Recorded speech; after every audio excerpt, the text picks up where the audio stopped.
thanks for joining my channel today. This is the Facts on JW channel, and today I have a guest, and meet Bridget.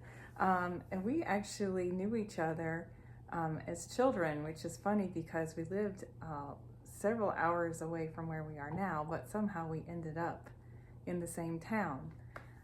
So we did not go to the same schools or anything, but we knew each other from other congregations. Yep, assemblies. Yeah, in fact, it was her dad knows my mom from like years ago. Mm-hmm. So it's just funny how it's a small world. Very small world. So I'm going to be interviewing Bridget today and just asking her how she woke up. And first I wanted to know, like, how old were you when you started questioning your beliefs? And did you really believe in it at one point? Yes, I definitely did really believe it. Especially when I was little, because, you know, being born in, that's all you know, and you don't question. And there were a few times when I was younger that, I mean, I always had questions, but I always assumed that, you know, the elders know best and the society knows best, and you know, it's my failing if I don't understand something or it doesn't make sense to me. I started really questioning when I was in high school. Mm-hmm. And kind of woke up, at least from the Jehovah's Witnesses themselves, when I was about 17. And was there like one key factor that made you wake up at that age? Yeah. So all of our lives, you know, we're taught that worldly people are a certain way. Mm-hmm. And I had never in my life been close enough to a worldly person to really get to know them and to have any sort of opinion on the matter. But when I was in high school, I made some really good friends, and I realized like the cognitive dissonance started happening, because I was like, well, these people aren't like that, like at all. And then I did a whole video a couple years ago about the actual moment of waking up. It was in my English class in high school, and I had a really good teacher who was doing a unit on advertising and programming and how we are controlled by media.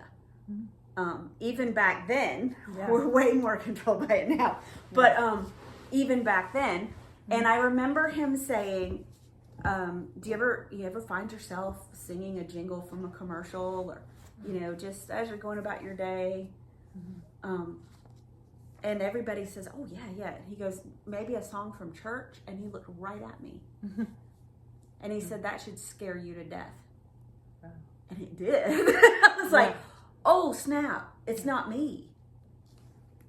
Wow. And that kind of, it was a moment of like, oh my God, maybe I'm not wrong. Mm-hmm. So then the questions really started. That's a good one. I like that. And so you started questioning, and it was about 17 years old when you started thinking about that. Then you were totally out mentally by the age of 18.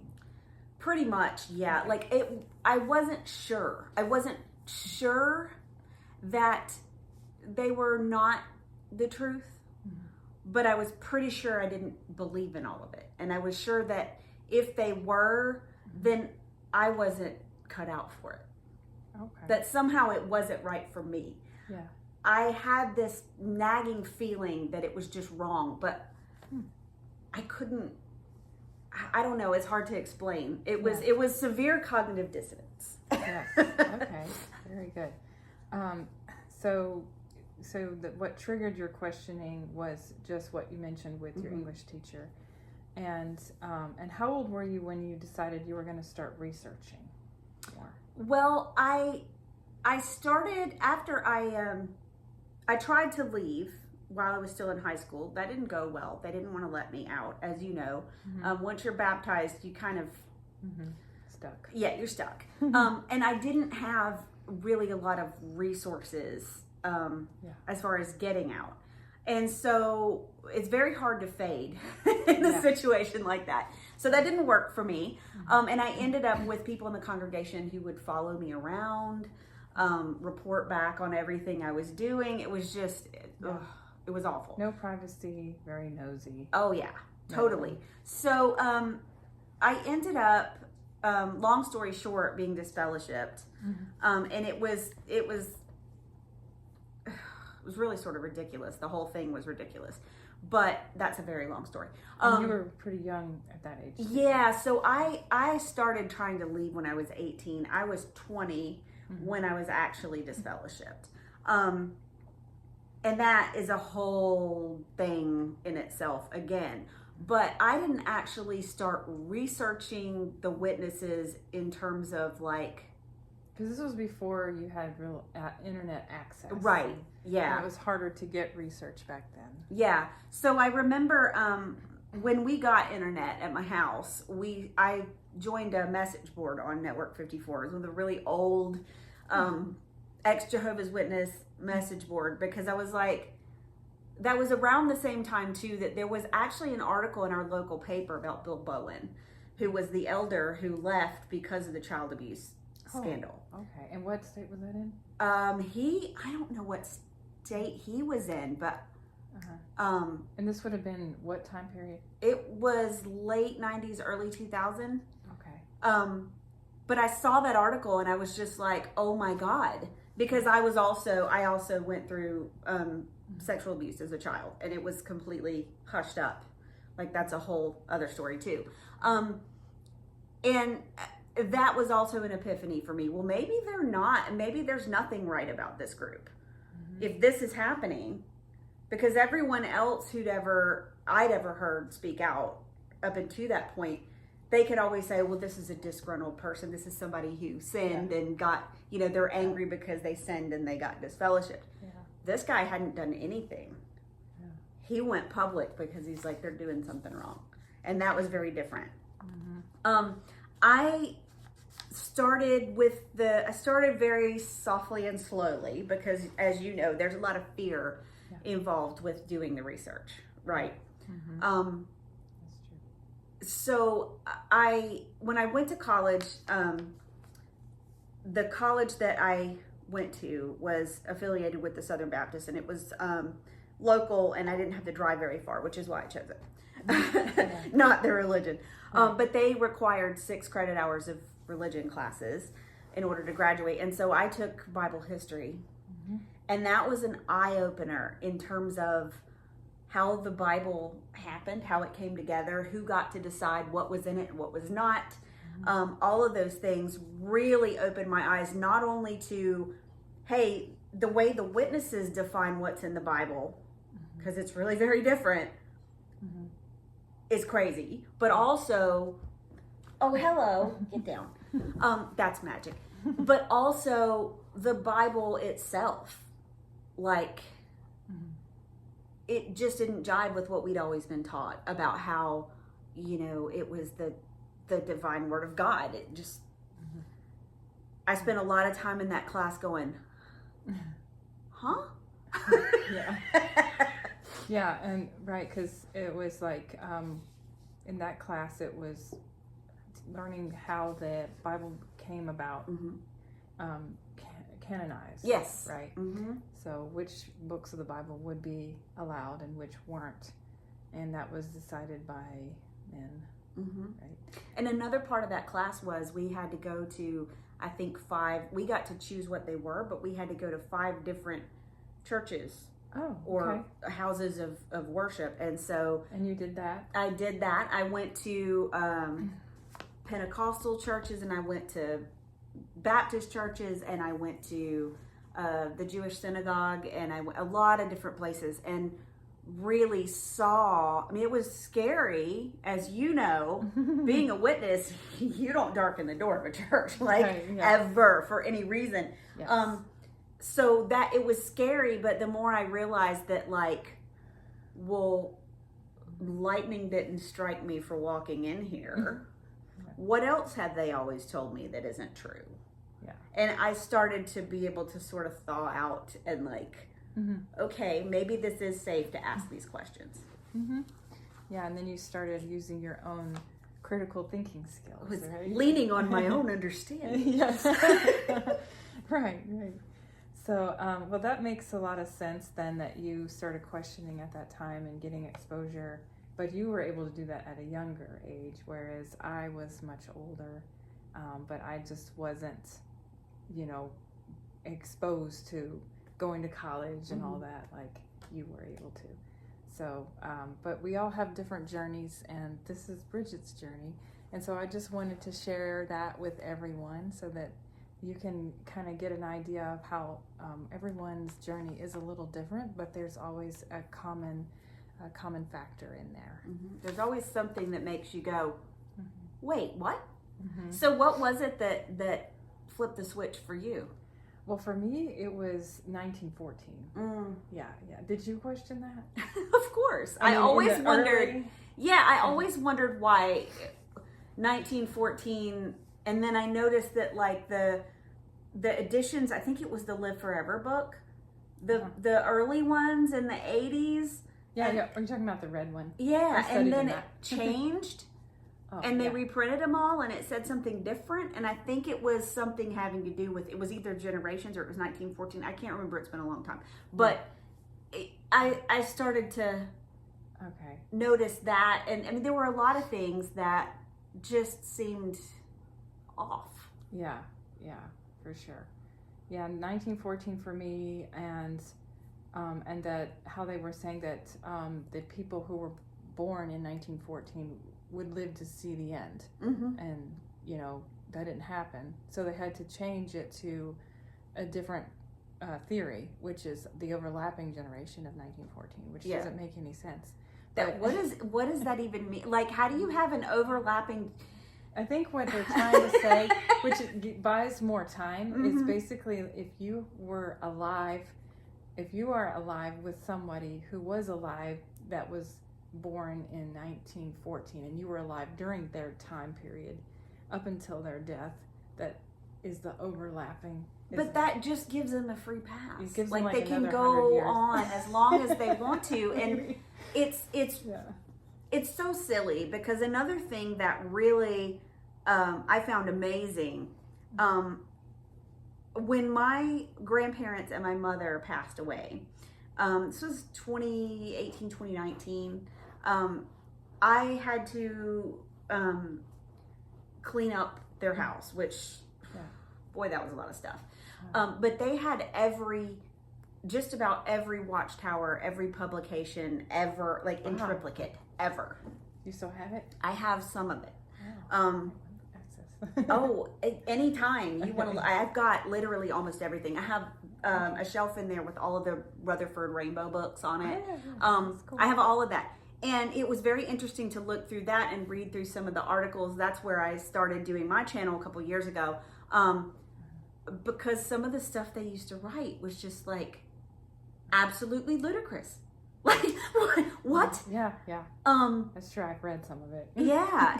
And there was actually, books with titles like Millions Now Living Will Never Die. Yeah, I have that book by Rutherford. We bought it. Yeah, Millions Now Living Will Never Die in 1925. Yeah. And they were saying now the revisionist history is that, we said millions now living may never die. Like, that's not what's printed on the cover of the book, sweetie. Yeah, exactly. I know, so they keep having to change their end times prophecies, right? Yeah. Of course, now they don't say. And the worst part of it is the collateral damage of all of this, because the people who really, really believe, like our parents, I mean, I've lost a whole family over this religion. My children have lost grandparents. They don't have relationships that they should have because of this religion. And it doesn't really make a difference in your daily life. Yeah. Not to believe, except you have more free time. Right. A lot less stress, less depression, but I digress. Yeah. Well, yes. Maybe it does make a difference. Well, no, I agree. And then also, I can tell you that as a Jehovah's Witness, I mean, your life is a bit more stressful, not only because of all of the obligations you have to attend to, but also I just feel like if you're married, I feel like the elders want to meddle in your marriage. Oh yeah. They want to make sure, well, why didn't so-and-so go, why didn't your wife or your husband, why weren't they at the meeting? You know, and then it just creates tension in your relationship and stuff. And then they just want to meddle a lot. And you just don't feel like you can ever relax. And there's always a lot of gossiping and stuff like that, and judging, and you just feel so much tension everywhere you go when you in your home with your family, and then also when you go to the Kingdom Hall and you step in, you feel like everybody's just talking about you. I always felt that way. Yeah. Oh yeah, totally. Like, ugh, I don't want to be here.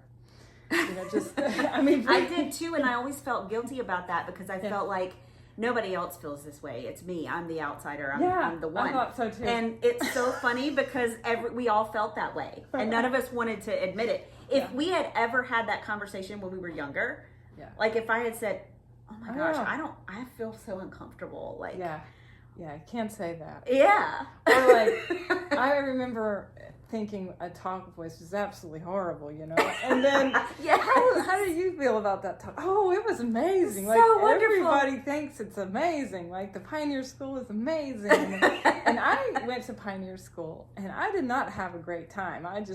For me, it was terrible, but I wouldn't tell anybody that. Yeah. And I just thought, well, maybe something wrong with me. Because everybody else was like, oh, it was just amazing. And I was like, what was so amazing It's about so it? repetitive and repetitive, and like I don't know how many more times you can. How many more times can I hear this direct? Like I can't. I've heard it before. All right, can we move on? Yeah, you know. And the other thing is, like, I went through my whole life with ADHD completely undiagnosed. Oh, that's hard to pay attention to. Oh my God, it was torture. Yeah, it was absolute torture. And still to this day, certain meetings at work, going to conferences, like there are days that I go to work conferences and I have to like can't focus. No, I got to walk across the back, or like. But you made it through college. I did, yes, but most of my college classes were not that lecture format. You know, you're actually expected to engage. Okay. And that's a little easier for me. Yeah. Than just sitting there and listening to somebody. Yeah, that would be boring. It's true. Okay, well, I also would say, like, as a Jehovah's Witness, most of us didn't really create good friendship, you know, because you are always told to rat on each other. Can't trust anybody. You can't trust anyone. Yeah, exactly. And then, like, well, you can't even trust yourself as a friend, like, right? Because you're like, oh, I caught so-and-so doing such and such. All right, I got to go tell the elders, you know? So, or my mother always wanted me. My mother was one of the reasons I had a hard time with friendships, because she would pester the crap out of me until I had made up something to tell her, just to get her off my back, you know? She wanted to know all the gossip and what was happening. And it was like, and then the next thing you know, back room after the meeting, she has something to tell you. And I remember saying, like, once or twice, no, I really don't. And I think what it is the gossiping and all that. They live for this, you know, it's like a thrill for them, really, because they hate their life so much that this is the one thing that they can enjoy.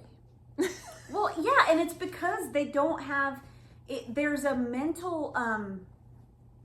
I'm trying to think of the word, but it's sort of like stunted, you know, like if you can't use your critical thinking abilities, and you can't really use your intellect, it's looked down upon, especially for women. And you're always hearing this, oh, you know, men's craniums are bigger, so they're smarter, or you have to listen to this man because he's a man. And I've never been good at obeying people just because they're male. You know, unless you're way smarter than me, I don't want to hear it, right? And I've always been that way. And so that was very difficult for me. Like you're talking about listening to the talk and just going, oh, brother so-and-so. That was never me. Yeah. I mean, I was always just like, really? Yeah. I will say, I was like you on that, like, well, I didn't like it or I did like it, you know. I mean, I knew the difference, whether or not I liked hearing something but I didn't feel comfortable telling people. Right. What I really Yeah. thought, you know. Yeah, because it's not to. safe to do Yeah. in here. It's really not. And you're expected to be, you know, one of Jehovah's happy people. Yeah. So, like, this is the best life ever. Yeah. That's what you're supposed to be like. And you just are supposed to love going out door to door, and you're supposed to love going to the meeting. And love, so we all love your brotherly love. And Yeah. love never fails. But excuse me, wait a second. If we shun you, though, you know, we don't love you anymore. So. Unless you like smoke a cigarette or vote or like are dating somebody they don't approve of, or you gotta go to transfusion, to save your life. Mm-hmm. then you're like, we don't love you. Mm-mm. Right, exactly. It's all very conditional. Yeah, very conditional love. That's what it is. Exactly. And it's all like there's such an act. There's this keeping up the appearances. I mean, do you remember getting ready for the meeting? Yeah. It was like a production. I know. I was like, why do we need so much time? And especially in the days, the big old hair, like we all had the big old bang. It took forever. You got to do the makeup and the hair and the jewelry and you have to look like.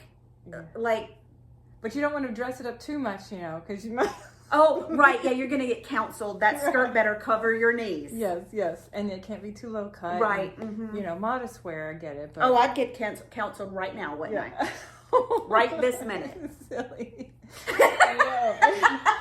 But yeah, it's a little over the top, you know, counseling, you know, over nitpicking every little thing, you know, but, and then that creates a lot of anxiety, you know, because what Jehovah's Witness does not have anxiety. I know I definitely did. I was anxiety. I was nothing but a big wad of anxiety the entire time I was in. And then, and in another previous video, I also put that I had obsessive thoughts. Mm-hmm. I don't know if you had that. Yep. But I would get stuck on this one something I obsessed over.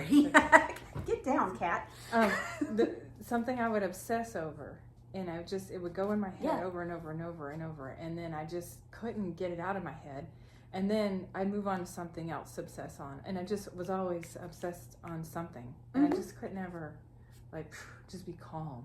Yeah. Well, I mean, I feel like at this point in life, I finally understand, at least about myself, that your mind, your brain needs something to do. Yeah. It needs a certain level of engagement. It needs a certain level of exercise, just like your body does. And if you don't get that, if your fine mental and spiritual food is a rehash and repetition of the same 5 paragraphs that you've been reading your entire life. It's like children. It's like trying to teach children. Yeah. And it's only for like 5-year-olds. Yeah. For the rest of your life. But they talk about like crazy stuff about like sex and violence and battles. Like there's it doesn't make any sense whatsoever. But your brain gets stunted in there. And so it leads to these problems like anxiety and obsessions and compulsions and all of those things that your mind does to try to cope with that level of pressure. And it's really, it sucks. Yeah. And I thought I was the only one, you know, going through this. We all did. But it turns out we were all in the same boat. Yeah. And we actually knew each other and we were friends and we knew each other for years and neither of us knew that we were having the same internal struggle for like decades. Yeah, it's crazy, isn't it? Yeah. Almost as crazy as finding out we lived a mile from each other. Like 20 years later. Yeah. I know. It's so funny. That's definitely a small world. Yep. So, okay. Well, is there anything else you want to share or do you think that's it? Not that I can think of, but we'll probably end up doing this again. Yeah. That's true. Well, thank you so much for sharing your story. Yeah, no problem. I just wanted everyone to hear other people's stories because you're not alone. If you're going through some struggles right now, just know that you're not alone and we all go through it at different times in our lives, perhaps. It's true. So, thanks for joining the channel and make sure you like, subscribe, comment, and we will be posting more videos soon. And you have a great day and we will see you again later. Be sure to join Sister Fister channel in the description below. Thank you for joining, and we will see you again soon.